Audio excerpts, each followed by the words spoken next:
I played through thousands of recent Grandmaster games to find the top 10 most effective chess openings for 2026. And in this video, we'll actually be going through 5 for white and 5 for black. Now, I'm Grandmaster Max Illingworth, a chess theoretician who has been helping people improve their chess for over 25 years by now. And the purpose of this channel really is to help you maximize your strike rate against your typical opponents to win a lot more consistently against lower rated players and start soaring some wins against the higher rated players as well. If that sounds good to you, do make sure to subscribe to the channel in case you haven't already. And with that, I'm going to introduce to you the first of the 5 white systems that are the best for 2026. So the best white opening number one is the Nimzo Larsen attack with b3, which has been scoring very, very well so far in 2026. Most players have been playing the move of d5, but it's worth pointing out that also if they play another option like e5, that white's also been doing very well with this approach, followed by bishop to b5.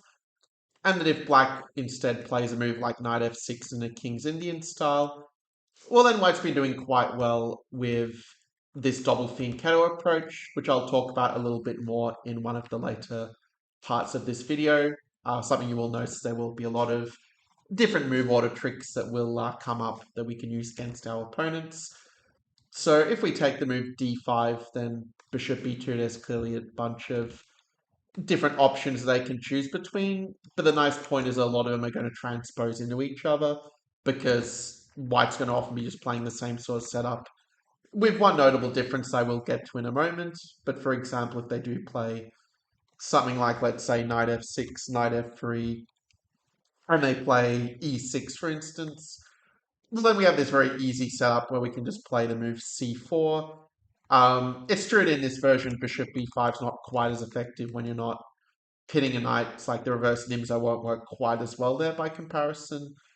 But you can play c4 as a good plan B in case bishop b5 is not so effective. And the idea is basically that you're going to end up getting a position like this one most of the time, where after d4 takes knight d4. This is not the only way for black to play, but this is just showing what white is aiming for, where we get a nice pressure against the isolated queen's pawn. We keep the flexibility of where to develop our queen's knight, and it's definitely a much easier position to play for white. So just so you know as well that I do go a lot deeper into a lot of the different ideas for both sides in each of the top 10 best openings in a very extensive PGN file. I'll talk more about that a bit later in the video, how to access that.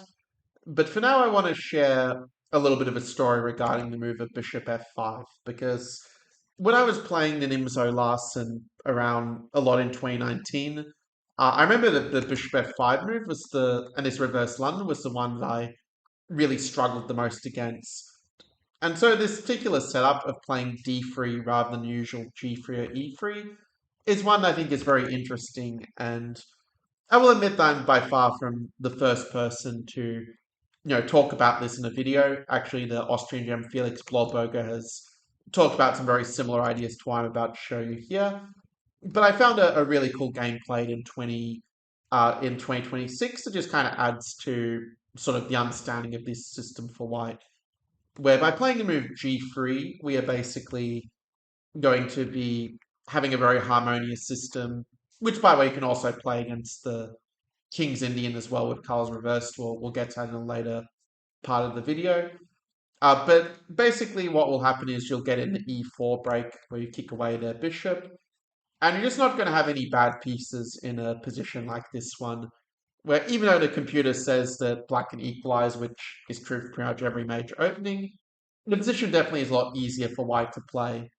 And the game in question I wanted to quickly touch on was played between Pranesh against Mkhitaryan in Untitled Tuesday, actually in the Thursday 3+0 blitz of on chess.com. And already the most common move for black of knight to a6 is actually already a little bit imprecise, which is already a good sign for this being a strong weapon. Because if Pradesh had found this more precise move in knight e5 to kind of activate our bishop and stop them going for an easy pawn storm, then white would actually have a small advantage. But the nice thing about these weapons I'm showing here is that even if you don't play exactly the right move order or play absolutely perfectly, you're actually still going to have a very healthy position. So even with white not playing it all of the very best moves, because, well, it's blitz. Well, just as it felt like black might be starting to escape and be able to equalize with, say, a solid move such as knight d7, well, the pressure of the earlier moves started to get to black, and he played the move of bishop e4, which actually is a decisive mistake. Even taken with the knight would have been a preferable option. But after bishop takes e4, the problem is that white has a little tactic here, namely the move of knight f7 is incredibly strong, because king f7 was played in the game, we'll get to that in a moment, but if black instead plays bishop takes f3, then we can even just play knight h6 and just rip open the black king with an absolutely crushing attack. Instead, king f7 was played in the game, but white was able to show that black isn't even in time to take the rook safely, because after queen e6 and knight h4, we're already threatening checkmate with knight g6, and the final moves were just very much a demolition. Already we're threatening some checkmating ideas with rook e7, and after rook e8, white just went knight e7, took the rook. We're already attacking three of black's pieces at once, and so black resigned in this position. So a very nice win by Pranesh, just showing exactly what white is aiming for. And just to remind you, this was with the Nimzo Larsen with the move of b3, and this d3 idea when they play bishop f5 specifically. Now I'm going to share with you the first of the best black openings, and this one is actually one that I actually was playing a little bit even as a junior. So basically, the opening I was playing as a junior, this isn't necessarily the best black opening, but sort of leads into it very directly. So I used to play as my system in the Open Sicilian, the Sveshnikov with knight f6 and e5, and this is the way that I sort of like to play it, where I would try to get to this position where the knight on a3 is a little bit offside. But at some point, I stopped playing the Sveshnikov and switched to other things in my later teenage years because there were some annoying moves such as knight to d5, and especially the Rossolimo of bishop b5 was quite an annoying system for me to deal with. But what if I told you that there's actually a way in which we can play the Sveshnikov Sicilian, but where we avoid knight d5 and we avoid the Rossolimo? Well, that's where the first best black opening comes in, and our best black opening number one is the four knight Sicilian. So that is with knight to f6 and then knight c6, which four knights you can kind of see why it's named this from the position of the knights. And it's a system that really rewards very active piece play. It's been very trendy in the last several years, and white hasn't really succeeded in proving any sort of tangible advantage against it. Now, knight db5 is the main move here, and then after d6 you might notice the magic that follows, that in this case we've actually managed to transpose back into the Sveshnikov Sicilian, but having avoided some of these annoying systems I mentioned. In terms of possible alternatives, there were a couple of other games in 2026 at a GM level. There was one that Faustino Oro won with the move of a6, for example. But Black also didn't play the most precise move order. He played the move d6 a little bit early. Although to be fair, in the game it kind of transposed anyway. It's just that you do get some extra options if you sort of don't play d6 so fast. But for example, in this game between Or against you, I felt like Black didn't have to play the knight d4, and he could have played a move like bishop d7 or a6, which I go into in a bit more detail in my PGN file. And if you do want to access the full PGN file showing how to play all 10 of these openings I'll be showing in this video in a lot more detail with a lot more instructive model games, then you can just check the link in the description for how to access that.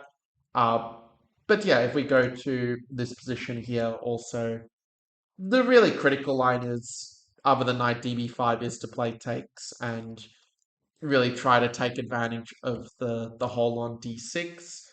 And when I was a junior, I was usually playing the move queen to c7, but recent theory has actually shown that the move of bishop b7 is also quite a solid approach for black. There was a game between Saric against MVL last year, which kind of showed that In this position, black's actually doing quite okay, where it used to be thought that c4 was the best move for black in order to avoid this c4 push, but MVL showed you can also play e5 and meet c4 with knight f4, and that this will also be quite okay for black. The only disadvantage of the position is a tiny bit dry from black's point of view, but you're definitely not in any sort of objective danger as I show in my notes. So you have a little bit of a choice of different ways to play it from there. This just to introduce a few of the options. But really, we are going to be focusing on the Sveshnikov transposition, and yeah, after b5, you really have either the old approach of bishop takes f6 or the more modern one of knight d5.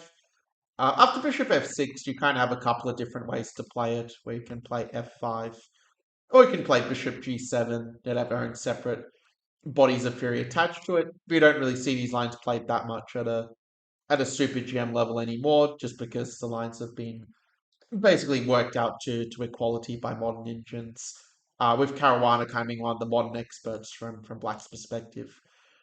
But in any case, the move that you'll really see more often, also based on my own experience, is the move of knight d5, which is going to be more solid, where you're not going to have such an easy way to attack the center, but where you also don't have double pawns around the king, so just a bit slower kind of play.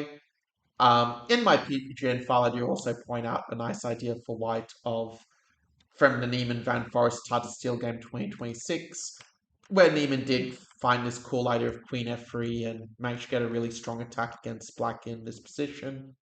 But as I show in the notes, if black plays bishop e7, that will keep a pretty solid game, and not many players have played bishop e7 either, so it's also something that can potentially catch up your opponents a little bit. Sergei Zhigolko is kind of the big expert here from black's perspective. In any case, the move c3 is the more common one, though, so of not giving up that d4 square. And that is a little salty that it came up in this game between Brick and against Galaviz Medina in the first day 3-0 blitz on chess.com.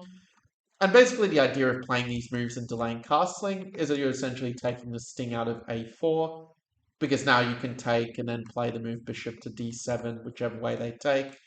And there's some theory attached to it, but it's nothing sort of too breaking like it's sort of been known for a decade or more now. The black just equalizes here if they memorize a few bits of theory from this position. So for this reason, you'll often see players actually avoiding the move a4 because it just is well known how black equalizes. And they'll play some slower moves like g3 or bishop e2 or a3, just sort of trying to just get a slow game when it can try to slowly kind of outplay black. But it definitely doesn't put us under any kind of threat. And in this particular game, the game itself was one where, because the players only rated about 500 FIDE and also because it was Blitz, there were quite a few mistakes in this game, so I'm not going to sort of go deep into it the way I did with the first game for the best wide opening. But the main things to know are that if they play bishop h3 and trying to exchange off the bishops, we can just keep the tension with bishop e6 and just kind of make it hard for them to keep the tension because they want a castle but the bishop is on. And if they do play bishop e6, well then we kick away their knight, and that sort of chunky center will give us a fine game as I demonstrate in the PGN file in a bit more detail. How black equalizes comfortably from here. If they play bishop g2, yeah, just a5 is going to give you some good counterplay on the queen side. But in the game, knight c3 was played, and I think if you just play knight e7 and just continually challenge for the control over the d5 square, then black just has absolutely no problems. And the game even showed that you can even play for an f5 break and start to take the initiative from here. So that's the best black opening. And with that, we will continue to the best white opening number 2. So for our best wide opening number 2, I was actually inspired by a top level game in 2026 between Vincent Keimer against Arjun Erigaisi, where white played bishop b5 and went for the d3 Roy Lopez, so it's after a6 and bishop e7, playing the move of d3 rather than the more common rook e1. The thing is, if you play rook e1, you're basically making it very easy for black just to play the marshal, and they can kind of equalize just by memorizing a whole lot of theory from this position as such, which is not really so attractive from white's point of view. So the move d3 is just a way to keep a lot more tension in the position and make it a lot harder for him just to open up the center and equalize so directly as it happens. I will mention that for this one, I will also give an honorable mention to the four knight Scotch with with d4 and this. Like I was very torn between whether to cover this or the Roy Lopez, and I did actually cover this for white as well in the PGN file, which I've included in my winning opening tricks in 2026 course, which you can find info about in the description. So for those with that course, you'll get like both those ideas as it were, along with a lot of others. But for this particular video, I'm just going to really focus on the bishop e5 with d3 approach, as it's one that does a really good job at keeping more tension in the position as noted.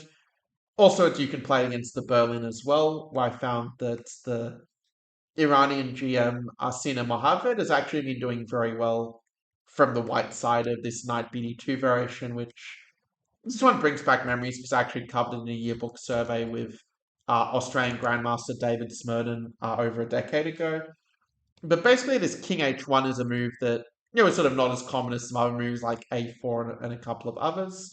But it has this idea where you're basically preparing to go knight G1 and be able to sort of push F4 and challenge their pawn. I won't go into too many more details because it's already covered a lot in the PGN file where I show some very cool ideas, such as from the Mohamed Martirosyan game from the Thursday Chess.com tournament of 2026. But yeah, for this video, I'm going to focus more on the lines with A6 because that is something you will face a little bit more often based on the database.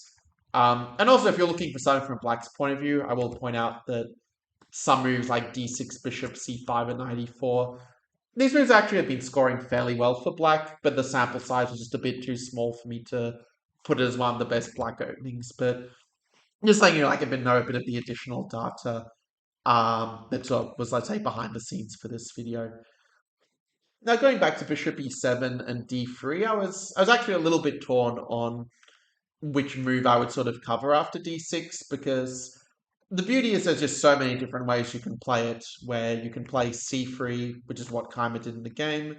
You can play the old main line at a4. You can play a3. There was even a game with bishop d2 recently, actually, that Mohaved won with the white pieces. So you've got a pretty wide choice of options, where if you decide that you get sick of playing it one way, you can easily play it another, as I also show in the PGN. But after c3 castles h3, this is the way that Keimer played it. And it's kind of the main trend. This is a very popular position where if Black does play knight a5, you kind of say that even though you're a tempo down on a normal Chigorin, that the Chigorin is just such a good line for white, you're still going to be better. And if they play the most common line of queen c7, you just play d5. And it turns out having the rook on e1 versus f1 doesn't make that big of a deal. You're still able to kind of play against their queen side and make the point that just long term their knight is just not very well placed on the queen side. Like even if they go to c4 and b6, like the knight's still kind of dominated by our pawns, as you can see here. I go a lot deeper in the PGN, but it's just to give you the basic conclusion. But in the main game, Black did play the move of bishop b7, which is the one that the computer also recommends. There's some different ways to play it, like knight bd2, bishop c2. There's a lot of options here, but Keimer decides that he's happy just to sort of play not so theoretical and just get a position with some tension in it. And Black didn't really know about the importance of, or more precisely, perhaps forgot the importance, going rook e8, h6, bishop f8, and trying to get in counterplay as quickly as possible. The danger is definitely kind of deceptive here, where Iragaisi has played one slightly careless move of queen c7, and then also another slightly careless move of playing h6 before bishop f8. Because normally the reason you play h6 before bishop f8 is because normally bishop g5 will be a rather annoying move, but that's obviously not a factor when the knight's on e3 rather than g3. But the way that basically Eragaisi played it just allowed white to show a very nice alternative plan to knight g3, which is to just kind of put the knight on g4 and just have a very strong attack against Black's king. And they can't really get in d5 so effectively either, just because of how well placed our knight is on e3. I won't go through the rest of the game, but I will say that Keimer did go on to win a very nice game from this position, and definitely one that, well, if you have my winning opening tricks in 2026 course, then you'll already be able to see the full game and all the notes I have attached to this example. But yeah, just a really great game by Keimer, showing his class, as it were. With that, let's move to the best black opening number two. And the second of our best black openings here in 2026 turns out to be the King's Indian Defense. So that is with G6, and it kind of brings back some memories again, sort of seeing many of the openings I was playing as a junior being the most effective ones in 2026. It's like I can say I was ahead of my time in some respects. The reason I actually stopped playing the King's Indian back in 2007 was mainly because I was really struggling to find a good system against the classical King's Indian. Back then the computers didn't really understand the opening would give very incorrect evaluations of the positions for both sides. So it was very hard to know which systems were actually good and which ones were not so effective. So at that time I was kind of playing knight c6 just because it was the main line and because of what different books are recommending. But nowadays you don't really see it at a high level so much because the bayonet just gives white just a bit too strong of a queenside initiative. And so the way in which it was played in our main game here between Vidit against Eragaisi in a Tard Steel Blitz 2026 was this move of h6, which, like, this position has over 80,000 games played in Mega Database, and h6 has only been played in 395 so far. So that already tells you it's a system that's a lot easier to learn and to kind of maintain in your repertoire. But it's also just objectively quite a flexible move where Vidit played the move rook e1 in the game, but if white goes queen c2, you can go knight c6 and you can kind of exploit the premature positioning of the queen, as in the Makarian Tabatabai game of 2026. Also note if they do try to take on e5, like this is a question I often get from people wondering about this line. Well, it turns out that if they do try and take the pawn, we can just play the move knight takes e4, and we're actually not losing a pawn at the end because we do have the move of bishop b2 at the end. And I went a little bit deeper, but basically the conclusion is that black is basically just fine in this position. And the sort of unbalanced structure does give us some scope to even play for a win here as black. So another point also worth noting before moving on is that bishop e3, knight g4 is a bit annoying for their bishop. But if they play h3, they're kind of leaving their structure a little bit damaged, where they might want to play f3, but then these squares on the king's side get a little bit too weak afterwards. So it's sort of the idea that with h6, almost no matter how they play, they're kind of giving up a little something. And Vidit's move of rook e1 is considered one of the better approaches for white here, where after knight bd7 is sort of the normal move, but Eragaisi played it his own way with a5, which is kind of a recent idea that the engine's kind of like, where, as we kind of saw with the example I put just a bit earlier with h3, there are some other moves like rook b1 and bishop f1 that I did analyze quite a bit in the PGN file, just so you know. But for our purpose, I'm just going to show you how the game played out, just to give a general idea of how the positions play. Because an approach like knight d7, this sort of thing is just going to be a little bit too passive in a lot of cases, and instead it's a lot more effective just to go ed4 and kind of transition into this position where, again, if they go f3, we get that really good play against their weak light dark squares on the king side. And after bishop d3, this was a good move by Vidit. He actually played it very well considering, but even with white playing the best moves, black was still able to get some decent counterplay, where, trading off the bishop gives us the bishop pair and helps solve the cramp of having a bit less space. Now, the way that Eragaisi played a game, like, objectively, his move g5 is probably not the very best one, and I do give an improvement in the PGN for the course students. But basically, white didn't really handle it in the best way, where they sort of shied away and played the move of f3. But now you sort of know the idea by now. We go knight h5, we're able to get really good play on the dark squares. And I won't show the rest of the game because it's 63 moves long and it's also a blitz game. but black did go on to win from this position. And I do also want to just very quickly touch on a few other ideas as well. There's not going to be a comprehensive repertoire for the King's Indian, but just to show a few alternative ideas I have in my file. I also have shown a few ideas with playing e takes d4, but this ends up being quite a reasonable approach as well if you know what you're doing, kind of going for the counterplay with d5 in the center. Also, the move of knight a6 has also been quite trendy these days. But I did notice after bishop e3 that a lot of the games that black was winning, they were kind of struggling a lot out of the opening. So it is true, I think black is under a little bit of pressure in this knight a6 line, which is why I decided to cover h6 more in this training video instead. And going back a little bit, there are definitely other ways white can play it. But basically, the main alternative I focused on, because it's the other move that was mostly being played in 2026, was this semi-Averbach with bishop e3. But I sort of found after knight c6, you do get quite good counterplay here. There was a game between Nguyen against Sindarov in Tata Steel. I mean, Sindarov is kind of one of the big experts of the King's Indian for black these days in 2026. So his games from Tata Steel and just in general are definitely worth a look if you want to play this opening all the time as black. But you can sort of see if white plays f4 that black does get quite reasonable counterplay against the white center. There was a little mini match that Serrano and Lazovic were having in 2026 where they were continually discussing this particular position.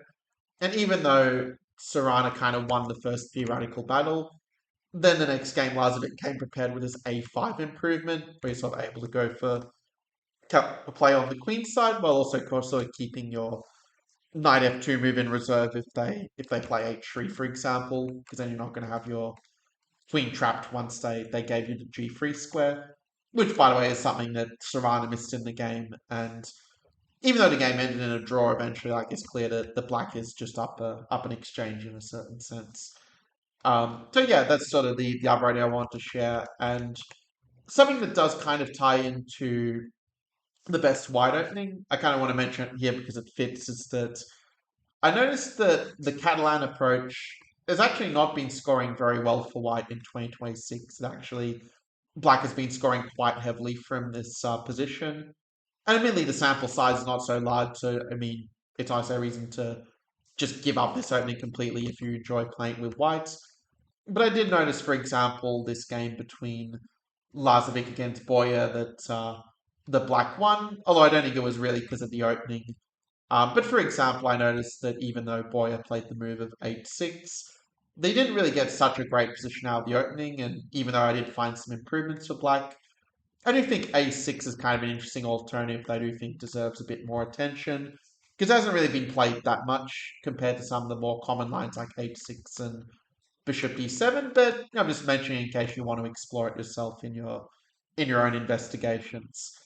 So that basically covers the King's Indian. There were a few other ideas I've also covered in the files, just some interesting ideas for white and for black. But yeah, otherwise we'd be spending like a whole hour on this if we tried to get every single thing. The King's Indian is just such a rich opening and such a great one for playing for a win with the black pieces. Now for number three of the best white openings in 2026. And actually, this one here is one I know scores very, very well in the Lead Chess database, actually at most rating bands. And that is the Catalan system with playing knight f3 and then g3, just going for this basic setup. There's obviously a lot of different move orders you can play it with. For example, you can start with knight f3 or c4 move order, or you could also start with knight f3 and do it this way. So it's definitely a very flexible system and one where it's sort of hard to get move order out of your system so easily, as it were.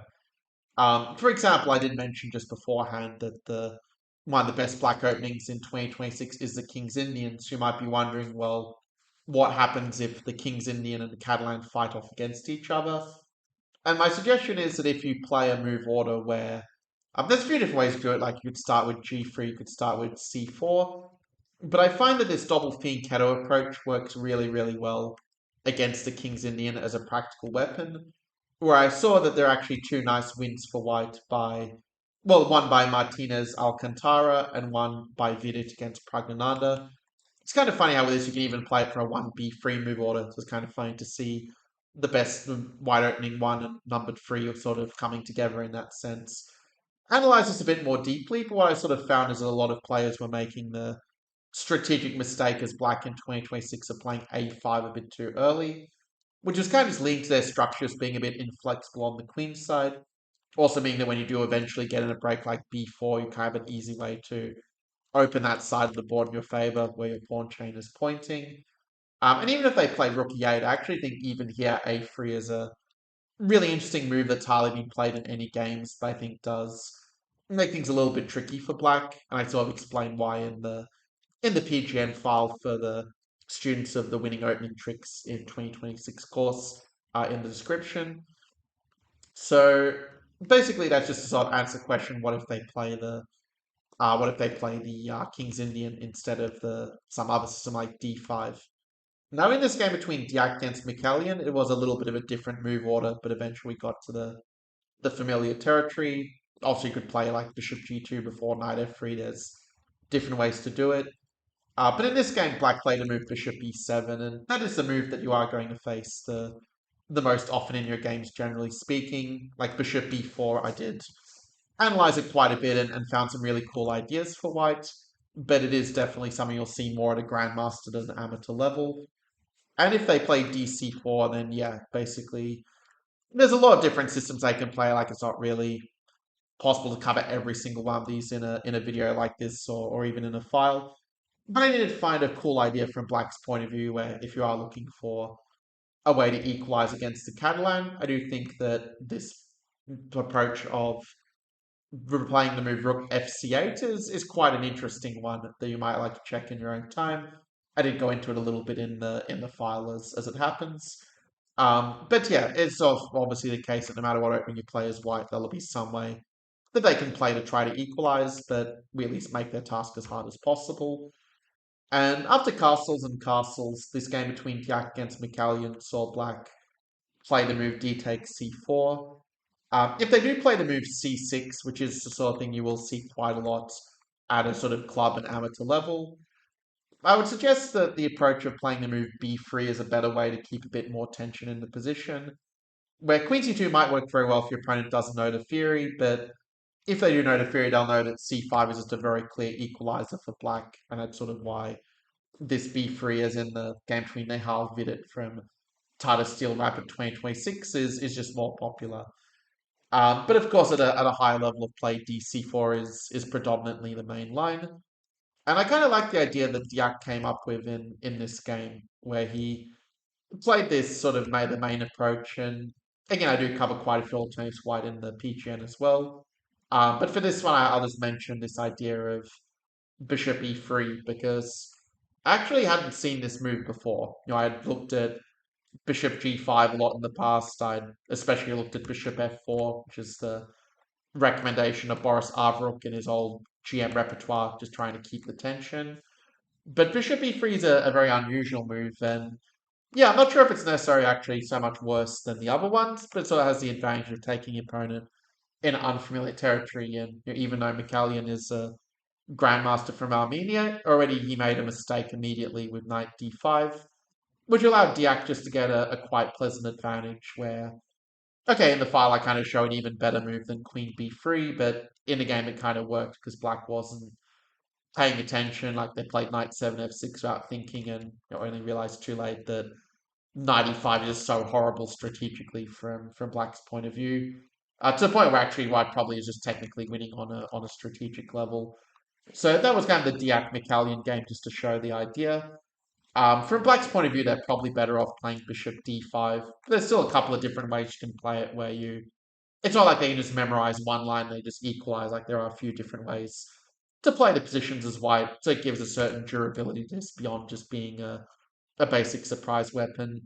But yeah, Diak has been playing this quite a lot in the database, and he's actually won every single game so far, except for one draw against David Navarro, who did outrate him by like 150 points. It almost feels like a win in that sense. So yeah, that's a little Diak specialty that I only just discovered, and I think yeah, you'll have some fun trying it out. in your own games as well. Like it'll definitely catch most people by surprise, that's for sure.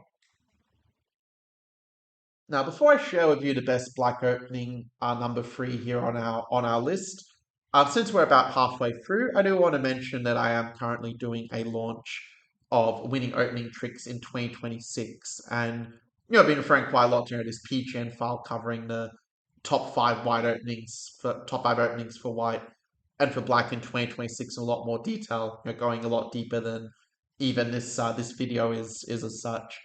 But it also includes a lot more additional tricks as well. I actually included 50 additional really cool opening tricks for 2026. So it's just going to give you not necessarily like a full repertoire, like of what's doing every single thing the opponent can do, but it's just going to give you some really cool ideas to add to your existing repertoire. It'll basically allow you to start playing new openings and exciting new variations that set a lot of practical problems for the opponent without really needing to study, like, say, a full course, like super deep. You just watch a 10-minute video and then you're ready to play it. You can definitely see it as a similar kind of style to this video here, where I'm just showing you a key opening idea in like 6 minutes or at the most, say, 8 minutes. And then from there, just, you get ready to kind of try the ideas and play it in your own games. Because you already know the key stuff and the key ideas are like actually important for what your opponent will play in 2026. Okay, that's the pitch. Let me now move on to the next one. So the next best black opening here is the French defense. And I noticed that, and actually not just the French, but specifically the winner of French is specifically the line that is scoring really well for black in 2026. Now it's true in the file. Actually, I kind of go into some very interesting ideas for white, where I will mention that approaches like the advanced variation and especially the exchange have actually been scoring quite well for white recently. But okay, this is focusing on the best black opening, and your knight c3 is the move that you will face the most often according to Mega Database. Although online you will face these other moves a bit as well, it is true. But bishop b4, the winner, is one I've noticed has been scoring a bit better than knight to f6. Like after knight f6, especially this e5 has been a little bit annoying for black in 2026 with kind of white either winning or drawing. Whereas with bishop b4, it's been a bit of a different story where if they play ed5, I go a lot deeper into this in the file, but I sort of show that black is able to equalize here without too many problems. And it is a system that I know has caught out some GMs in 2026 where kind of won or drew the game but messed up the opening a little bit. So I do show a few improvements for white and for black there as well in this case. Like the move of a3, for instance, has been quite trendy recently from white's point of view, but it would be a little bit outside the scope of covering this opening succinctly.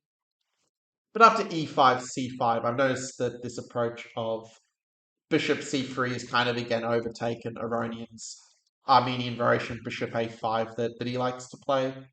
But virtually all the other GMs these days are kind of leaning more towards the old mainline bishop c3.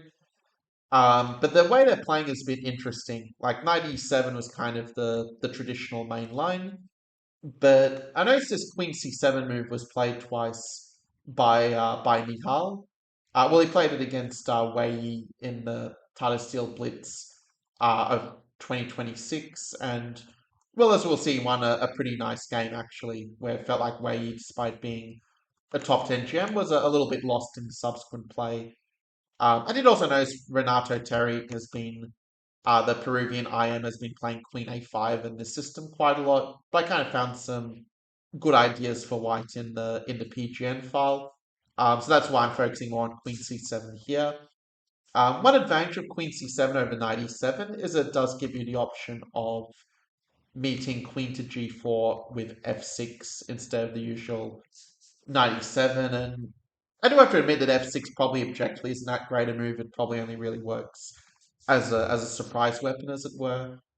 For example, I found this approach of Bishop GB5 to be quite an annoying one for white for black, but white does have to follow up a little bit precisely, so you can check the PGN file in my course for how exactly white proves an advantage after keep Bishop B5. Because some of the moves are like a little bit counterintuitive from white. But instead, yeah, the was usually played out a bit differently where white, for example, they play knight f3, then you can just go knight e7 and yeah, after a4, I was looking at this game between Kabali against Duda, where even though Duda won the game, yeah, maybe not so convinced by his b6 move, and kind of suggested this novelty of bishop c6 and knight d7 in the file as kind of an interesting way to avoid fury and still sort of get a game without running into some of the ideas that the engine had from White's point of view. But I remember that the sort of reason originally I was kind of not playing the winner was so much as black, at least this sort of main line, is I just found this h4 very annoying to deal with, and I wasn't really sure how to meet it. But after looking at it a bit more deeply again, I actually think that black has quite a reasonable position after all. Specifically, the move rook h3 was the one I used to think would just give white a very nice advantage. But then I noticed in correspondence that black was holding their own, and I actually share some of those more instructive correspondence games in the PGN. But for this one, I'm just going to show you the most common continuation and the way you played it. Like rook h3 is a little bit of an unusual move order. Like obviously it can transpose to rook h3 a move before. But this game does kind of show why I'm not as scared of this rook lift as I was previously. The idea of it's not just to swing the rook this way, but it's also covering cd4 and queen c3. So there is like a tactical point to it as well. But just looking at how Nihal played in the game, it just really felt like White was kind of struggling to get any sort of momentum. Like even if they played him with bishop d3, I still feel like Black is getting some decent practical chances. Bishop d3 is also a novelty, just so you know. Because in the game, White played the more passive bishop d2, but it started to become apparent it's just a very comfortable position where when you're able to defend the pawn with the knight, it's just kind of hard for White to really keep the center stable and really coordinate the pieces properly, like the rook is hemmed in by the knight, for instance. And if they do play it passively, you do have ideas of playing g6 and you're opening up the position in your favor on the king side in the long term. Also, sometimes you can play c4 as well, depending on how they play it. But in the game after queen f4, the rest of the game, yeah, I sort of decided was maybe not the most instructive. So I'll just mention that what Nihal should have done here instead of the more passive rook hf8 is they basically should have played the move of c takes d4. Already the engine's actually saying to give up a pawn for nebulous compensation, because if you play cd4, it turns out that g5 is actually really strong. It just makes it really hard for white to defend the pawn. Like if they go queen g4, you even have like f6, and you can even like sack the pawn, but just get a really strong discovery against their queen on the next move, like with knight e3. And if hg6, yeah, you can just take, and again, similar ideas where they're having a hard time keeping the center together. And even if they do find the best moves, which I'm showing here, like the position is just still really, really good for black, where you're up a pawn and just very solid. Okay, that probably went a little bit more detail than I originally intended, but that's, yeah, just showing the sort of the battlegrounds these days for the winner of French. And there were a lot of things I wanted to show that I, basically don't have the space to here, because it would take like a whole hour just to do so. But we will get to the next best wide opening, as it were.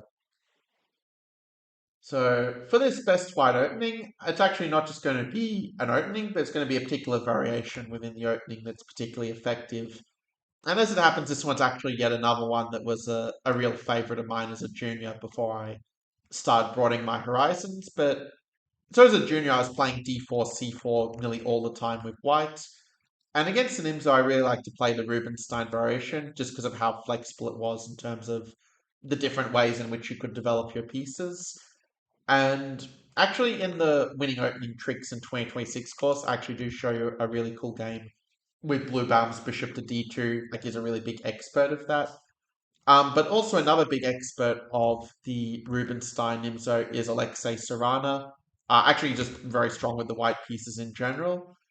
And his system of playing it with a3, I think, is just a very strong weapon where, even though the engines will say that black can eventually equalize, as is true for any opening variation, pretty much, it's definitely one where white's got some clear long-term advantages, where a common mistake you'll actually see at low levels is they'll play a move like c5 and just let you get a very inharmonious position where you've got just a very clear plan of preparing the e4 break and just using your central majority and bishop pair. It's just a really pleasant version of the Carlsbad structure, which, again, I go into a bit more in the file, but really main continuation is the one that was played in this game between Serrana against Sugolko from the Thursday 3+0 Blitz 2026 with this C5 move. And I found that these days knight f3 is sort of taken over from knight e2 as being the more popular line. I do show a few ideas with knight e2 as well in the PGN, but for this one, what I kind of found is that, again, this move of queen to d3 that Serrana played, it's one I actually didn't really know of before preparing for this particular video. I just think it's kind of a cool idea to sort of catch the opponent out of their preparation a bit like this, compared to some more common continuations like bishop to e2, which, to be fair, is also not a bad option for white. But and there was like a nice game between Gumalarski and Chopin from the Krakow Open 2025, where white won a very nice game, which I do analyze a lot in the PGN. But for this particular video, I'll focus on Queen d3, just because it kind of has that element of surprise going for it. And Sugolko, even though he's one of the top grandmasters of Belarus, he didn't find the best move in this position, which is the move b6, by the way. And instead, he played the move of knight bd7. But then Serrano kind of got to show his idea that after e5, white can just play the move of e4. And it's really the idea of queen d3 to really support this e4 push relatively quickly. It allows us to really take the center and activate things for the bishops. Now, I will admit that the rest of the game from this point, it is one I looked at a bit, but at this point, the move d5 that Serrano played probably isn't the most precise, and if black had played correctly, they're probably not doing so badly in the arising position, even if white still has some practical initiative. But by playing the move bishop f7 first, this is the way in which white could have kept the initiative, and material is equal, but white has a better development and the safer king. And that initiative is definitely going to be amplified by the presence of the opposite colored bishops here. Now, I do also want to quickly just touch on a couple of alternatives as well before moving on, just to not necessarily give a complete repertoire, but just to give you an idea of the general conclusions from the work I did. I did notice actually that Shamshidin Vokidov has been playing the move Queen A5 quite a lot of late, and it is not such a bad alternative to Queen C7 again to surprise the opponent. But I did find a few ideas for why it kind of creates some small problems for black. Actually, there was also a nice win by Serrano against Vokidov in the chess.com Blitz earlier this year. Going back a little bit earlier, there are also approaches with DC4 that, again, objectively, black can equalize they play it correctly, but it's just always going to be a bit easier to play white with the extra space. And going back a little bit further, if they do play some other move, like if they play b6, I sort of came to the conclusion that bishop d2 is actually kind of a nice move to play, where when they commit to b6 to reduce their options a little bit. But you can also play bishop d3, and you can also just play it very classically as well, where kind of show a few different options for both sides. Although I will admit, I think this c5 line is quite an objectively fine one for black. But yeah, that's just modern chess view that black will equalize in the opening if they play it perfectly. And if they do play something like c5, then yeah, you can even... I found that the approach with knight g2, bishop d3 does work a little bit more effectively when they're already committed to the move c5 as such.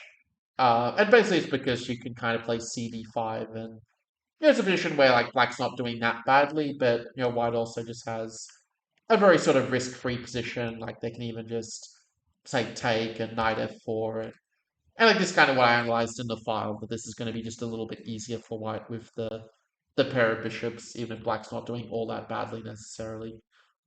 But yeah, that's the best white opening number 4 that I've just shown you here in the Rubinstein Nimzo with 6a3, just putting on the board so you got it. And with that, I'm going to share with you the best black opening number 4, in fact.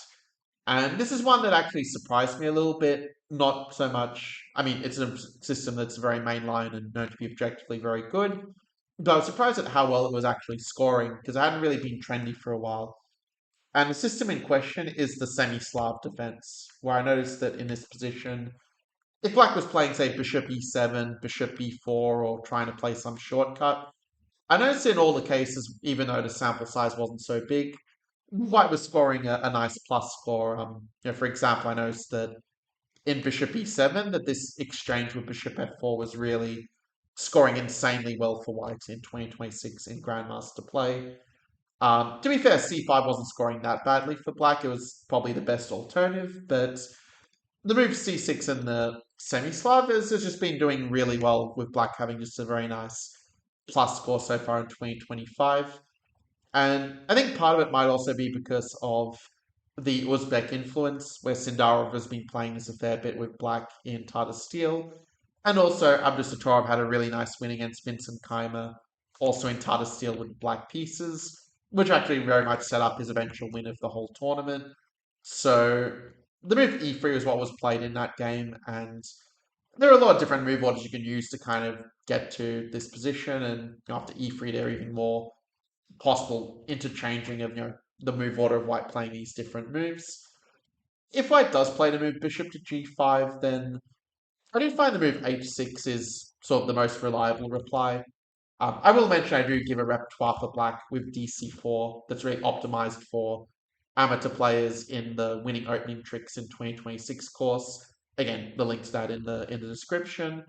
But for this video, I will show you that h6 is basically going to be fine for black, with this g6 just being a very healthy way for black to equalize. Like you're basically just going to play bishop g7, castles, knight to d7 without too many problems. I do analyze it a bit more deeply in the PGN, of course, but let's see also what happens after the move of e3. And it turns out the move order in the game was a little bit different, where white actually started off playing an English opening, but then at some point decided just to transpose back into the normal mainline Slav. And even though the Moran used to be very popular, you don't really see it so much at a high level these days. Like, it's just thought that black is just very comfortably fine with white natural moves. And so the trend really is just predominantly playing the move queen c2. And even though in this case, the move b6 is one that Carlsen has played quite a lot. I did analyze it quite deeply in the PGN. The move bishop d6 is the most common one, and is the one that Abdusatorov played. And actually, the way that Keimer played it with g4, this Shabalov-Shirov system, it's one I actually had very good results with as a teenager, where I just really enjoyed the attacking positions I got with it. Unfortunately, it's just not really as effective now, because the way Abdusatorov played it with knight g4 and queen f6 is just an incredibly clean equalizer. And in fact, if you want to try to make this work as white, I'd probably suggest looking into h3, which is sort of like a little bit of a tricky move, which hasn't been played in many games. I feel like that's probably a more promising, or at least more original path than the automatic rook g7. Because in this game, black was just very, very comfortable. Like, Carlsen did beat Anand with the move h3 in a game, a very long time ago, like back in 2009. But it wasn't really so much because of the opening, and I do show some improvements in the file.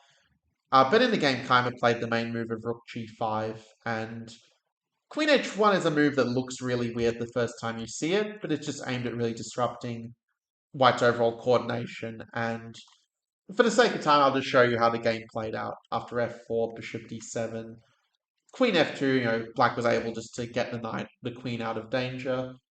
And probably white's best option here is just to repeat moves at some point. For example, how the game played out, I think Keimer really should have just played queen f3 and just accepted the repetition of moves. Instead, he tried to play for more with this bishop a5, like trying to play for a win. But unfortunately, this e5 is now just very strong, where this threat of bishop g4 is really tough to deal with. And, if you play rook e5, you end up losing the exchange and not really getting enough compensation for it. I won't show the rest of the moves, but it was just a very well played game by Abdusatorov, who's already clearly better and did go on to win from this position here. And just so you know, like, there's not the time to go into it in this video, but I do also want to mention I do cover the main line of bishop d3 and some b3 approaches as well via a different move order. And I noticed that in the game between Blue Bum against Odogmus, it was just a very clean example of how to equalize very directly with e5, where, okay, if you want to play for a win, probably dc4 will be a better fit. I do cover it a bit in the file as well. But yeah, basically there aren't really any theoretical problems, and the nice thing about playing the semi-Slav is that you have a lot of different ways to play it. So if you get sick of playing one move, or you want to avoid the opponent's knowledge, then you can just play it a different way and still have a fine game.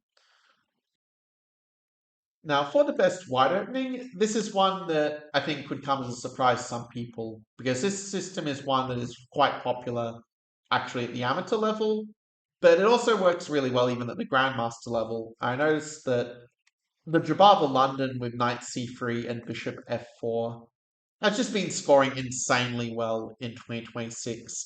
Like from this position, White has a score of 80% over a pretty decent sample size, which is with games over players 2 to 500 plus. It's just a completely insane percentage, and I think we can quite reasonably say the position is easier to play for White based on the statistic. Really, the big champion of this system is Alexander Bortnik. A lot of his games were the ones in the database, and I won't go like too deep into all of it, but just give a little bit of a summary. The move G6 was the one that was kind of the most common, including transpositions, but it's going to transpose to our main game of Nihal against Wei Yi, where Emily Nihal messed up the opening a little bit by sort of including as the main game just because it kind of fit with with the main lines I want to really analyze in detail in the PGN. But there are some alternatives for black. The most common move traditionally is to play the move of E6, but it's not one that's been played so much in 2026 so far. Well, not at the GM level anyway. And my tip would be to play H4. Like this is something I look at a little bit in the PGN, and it's a direction I would explore for white. You can also play knight f3 and then h4 if you want to play it the more standard way. Where, for example, Badur Jababa had some nice games with this in the past, and yeah, a lot of big Jababaland experts kind of followed in his path from there. The other sort of main continuation, the one that you're really kind of seeing a lot along with G6 at a high level in 2026, is the move of A6. And after E3, people are mostly playing the move of E6 from this point. I'm aware that there are some alternatives like H6 and B5, that are also out there, even C5. But E6 is the most common one by some margin. And when I was looking in the games, yeah, I found that the move G4, yeah, was one I was kind of doing a bit better for white, where there was actually a very nice win by Carlsen against Bortnik himself, where Bortnik is one of the leading experts of the Jabava London with white. So when he's struggling against it with the black pieces, you kind of have a sign that you have a really strong opening weapon. No, I do think that the move Queen F3 is a little bit more precise than Carlsen's Knight F3, as I kind of show in the notes that you don't necessarily need the move Knight F3 to get a big attack on their king. But yeah, in the game, White still got an advantage and still won all the same. So basically, yeah, G4 is a move where if they don't find Bishop B4 or know it beforehand, you do just get a very nice position. And if you do think your opponent knows this theory, you can also play Andrew Hong's specialty of H4, which, yeah, it's a move that has been picked up by some pretty strong players. Like that is just kind of basically depriving them of Bishop B4 as readily. There was a game that Bortnik did win against Lazovic in this line recently, but in this PGN file, I do offer the improvement of Queen F5 as sort of an interesting novelty rather than Lazovic's G5, which end up not being so good. Anyway, I go into this and a lot more details in the PGN, but it's just to give you the kind of the summary of where the theory sort of stands with this A6 in 2026. Also, the move C5, yeah, it only has been played in one game so far, but I will say that I think E4 can work very well as a surprise weapon, like Bortnik does very well with it. But from my own experience, I do think the move Knight D7 is a kind of annoying one from White's point of view. So if you want to avoid that, I'd probably just play the move E3 and just play into those positions. That's been very popular from Magnus Carlsen's games in 25, so you might want to look up those for some ideas of how to sort of get chances with the white pieces. Anyway, with that, let's now dive into the actual game. And one cool thing as well about covering this G6 is it's also going to be useful for the pure London players, those who are playing like Bishop F4. Because then if they play G6, you can play the move of Knight C3, try to transpose into a favorable Pirits. And then after D5, yeah, you kind of get this attacking system of H4 as Nihal played. If Black plays C5 too early, you kind of get a nice position with Knight B5, where Knight ends up a bit stuck on the edge of the board. But after castling, which is the better move, well, then we can go Knight E5. And I'm not going to go too deep into the details because I analyzed this for a very long time, actually. Like, I must have really lost track. But basically, the key thing to remember is to not castle queenside too early, because that's what Nihal did in the game, is playing like a natural blitz move. But then if in this position Black had just played knight take, d takes e5, and rook d8, well then this e pawn would be quite weak, and White would have been in a very difficult position. Obviously you can't play knight takes d5 because yeah, then you just run into rook d5, and the attack is just too strong on the king after the queen moves to safety. I mean, I think this is what both players probably missed, this rook d5 trick. So what we should do instead is we should play the move bishop b5, and yeah, I'll admit that objectively speaking, Black can equalize with the computer, and I did go into a lot of detail into how that looks, but it is also true that Bortnik did win a very nice game against Sindarov a couple of years ago, and White also does win most of the games in practice. So it's again like equal from a objective point of view, but practically just so much easier to play White. So yeah, it's kind of cool to see how you can even play this sort of 95 more position, like you're not just banking on the king side attack, but there is a kind of long-term control to these to this approach for White as well. And with that, we get to our final Black opening as the best Black opening in 2026. And this is one that I definitely didn't expect to be scoring as well as it did, but it turns out that actually the Queen's Indian has been scoring insanely well for Black in 2026. And yeah, you might have noticed that with this video that there was perhaps a slight leaning towards some D4 systems as such. And yeah, it's just because basically there were sort of more kind of sets of games, like often the best scoring systems within E4 had like a very small sample size of games, whereas this one, yeah, they were kind of like clear, like best scoring systems within D4, as it were. But I did notice that B6 is actually scoring a very nice plus score for Black in 2026 in GM games. By contrast, actually, the Nimbogo Indians actually been under a lot of pressure, where it's something I cover in the PGN, but basically there were a couple of nice wins by Wei, where it kind of showed that the White is a little bit better in this particular position. And also, by the way, in the winning opening tricks in 2026, I do also have a separate training video kind of showing why the old mainline of D5 is now considered to be a bit too risky for Black. I covered as a nice little opening trap, as it were, from Dingleren. But the move B6, yeah, is our focus as the best Black opening, and it is true at an amateur level you'll probably face moves like Knight C3 quite a lot, but then you can transpose into a pretty decent Nimzo, where, for example, something like this is just pretty healthy for Black. And the moves are just very natural from Black's perspective. So really the bigger question from in terms of the games played in 2026 is the moves of G3 and A3. And I sort of came to the conclusion after A3 that the Black was sort of scoring better with Bishop A6 than Bishop to B7. Obviously both moves are perfectly fine, but this was the direction where, yeah, it seemed that yeah, the Black was sort of having the maybe the easier play, like from a practical level. There are also some ideas for White that I also do cover in the PGN, like this Bishop F4 is actually a really interesting move I didn't really know about until preparing this video, but it's just one idea I included from White's point of view in the file, just to show that in the winning opening tricks course, I'm not just showing the tricks like, oh, this trick, play this trick and win the game. But I'm also showing you how to deal with a lot of these tricks as well. Like if the opponent plays a shortcut, then it's an interesting counter shortcut to make their life a bit difficult. In any or from the other perspective, showing if they play the best moves, we still have a fine game.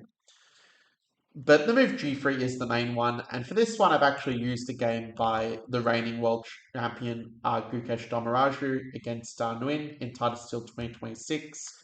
Now, in the file, I do also analyze the move Bishop E7 as well. It's also been scoring fairly well for Black, but especially in Bishop A6, where Black was just winning most of the GM games, which was just completely insane to me, to be honest. Because I used to think that the Queen's Inning was just a system where you play more for a draw, but actually a lot of modern GMs have been playing it as a winning weapon. And in the file, I do also touch on a couple alternatives like Queen A4 and Knight BD2 that have also been played in this year. But B3 is really the predominant main line, and well, basically, Gukesh has a question of how do I keep the maximum winning chance against a lower rated player. And rather than playing the main line at Bishop B4, which I do cover a bit in the file as well. He played the move of d5, which is a lot less common, but it's a move that's actually been scoring very, very well for black in the last year or so. And after bishop g2, the way that Gukesh played it was very interesting, actually, where, rather than playing something like this, trying to say the bishop is more active on d6 and e7 when comparing with the main line, I decided to actually delay the development of his like dark squared bishop with rook c8. And I think, yeah, if it catches the opponent by surprise, which, considering there's 27 game starbase, it probably will catch opponent by surprise. It's a really cool way just to keep the tension in the position, because in the game, black was just able to not only sort of equalize, but actually, have it where it's not so easy for white just to liquidate. Say if they try to take on d5 and go knight e5, like you can go c5 and sort of keep that tension between the pieces to make it more likely that they make a mistake. In the game, I played a little bit differently, but even so, black was still able to kind of keep the tension in the position. It is true that probably there were certain points where, yeah, like where Gukesh kind of avoided some very clear equalizers to maximize the winning chances. Like, for example, at this point, I think bishop a6 is one idea that would have been a really cool one to sort of find in the game, where you sort of set up this annoying pin and don't let them just liquidate everything in the center. But I do also show in the notes there are a lot of lines where you're actually not that concerned about them taking, so you can kind of take back with the pawns and have a nice hanging pawns position to kind of keep more winning chances. So yeah, that's basically kind of the ideas I want to show there, where I kind of, ran out of time to show all the things I really want to show in this variation. But yeah, this approach of playing d5 and then developing the queen side first. Well, it's basically a shortcut within a shortcut where, your opponents, if they're very well prepared, they might be ready for a shortcut. But if it's like a sub shortcut, then it's definitely a lot more likely to catch them out because, the engine have just shown there are so many playable openings out there. But, there's a difference between, both sides just playing the top engine lines and, you get a position that's a bit dry and hard to outplay them versus something that's a little bit different where you're able to set some problems and, still have a playable position even if they do play the best moves. So yeah, that concludes the coverage of the top 5 white and the top 5 black openings. Just to summarize what these 10 openings were, just so that you remember them and can apply them in your own games. The first one was the Nimzo Larsen with b3, where I recommend this move order over the 193 move order that Pranesh played in the game. The first system for black was playing the 4 knight Sicilian with the intention of transposing back into the Sveshnikov if white goes for it. The second white system was playing the Roy Lopez, but playing it with the move of d3, just keeping the tension in the position and avoiding Marshall. The second system from Black's point of view for the best openings of 2026 was the King's Indian defense, so with g6, and if they play the main line going for this h6, this flexible system from Eragaisi's games, among many others. In terms of the third opening for white, of the best opening, it was the Catalan with c4, and yeah, I showed a very cool idea of Diak with this 10 bishop e3 in the traditional main line. In terms of the third idea for black, it was with the French defense and specifically the Winnower French that's been scoring very well for black in 2026. As for the fourth system for white I showed for the best white opening, it was the Rubinstein Nimzo, but playing it with this A3 move as Serrano has been doing successfully for many, many years. For the fourth opening of the best systems for black, it was the semi-Slav, which you can get in a few different move orders, but basically playing this semi-Slav and, just playing it how you like from there pretty much. And then for the fifth system, the fifth one that was the best one for white in 2026, it was the Jabava London with knight c3 and bishop f4, inspired among others by Alexander Bortnik, and also the late Daniel Naroditsky we should also mention. And then finally, the best black opening for 2026, number 5, was the Queen's Indian defense with knight f6, knight f3, and then this move of b6 as such. So that's all for this video. Congratulations on getting to the end of it, as I know this one was a bit longer than maybe a lot of the other ones you watch on YouTube. But I really appreciate being able to go deep into it with you and be able to give you 10 opening weapons you can use successfully in 2026. Now, if you want to take your understanding and knowledge of these positions to the next level and just really have even better results with these openings against your opponents, I would recommend checking out my winning opening tricks in 2026 course. If you're watching this in February 2026, there is a little bit of a special going on with it, so make sure to get in and not miss out on that. And yeah, with that, thanks again for your attention, and I will see you on the inside.